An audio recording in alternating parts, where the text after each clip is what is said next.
ষড়যন্ত্রকারী নানা রকম কেস দিয়ে তাকে জেলে সেই যে বন্দি করেছিল 5ই আগস্টের পর, আজও তিনি কি অবস্থায় রয়েছেন আমরা কেউ কিচ্ছু জানি না। তার কারণ এই ধরনের যে ব্যবস্থা, কি কারণে তাদেরকে নিয়ে যাওয়া হচ্ছে, কীভাবে এভাবে চলছে, আর হচ্ছে বিদেশে গিয়ে একটু রেয়াত পাওয়ার চেষ্টা, কোনো রকম একটা অ্যাপয়েন্টমেন্ট জোগাড় করা, এই সমস্ত নিকৃষ্ট মানের যে অপরাজনীতি তার শিকার হয়েছে বাংলাদেশ। এই গভীর দুঃসময় কিভাবে কাটবে আমার জানা নেই, তবে কাটতে তো হবেই।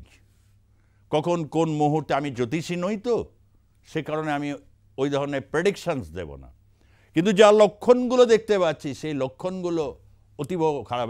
এবং যে প্রধান শক্তি, যে প্রধান মৌলবাদীদের যে ল্যাবরেটরি থেকে তৈরি হয় আর কি, এবং সেই জায়গাগুলো কি অবস্থা আগামী দিনে হতে পারে তার একটা সম্ভাব্য চিত্র বুঝতে পারছি।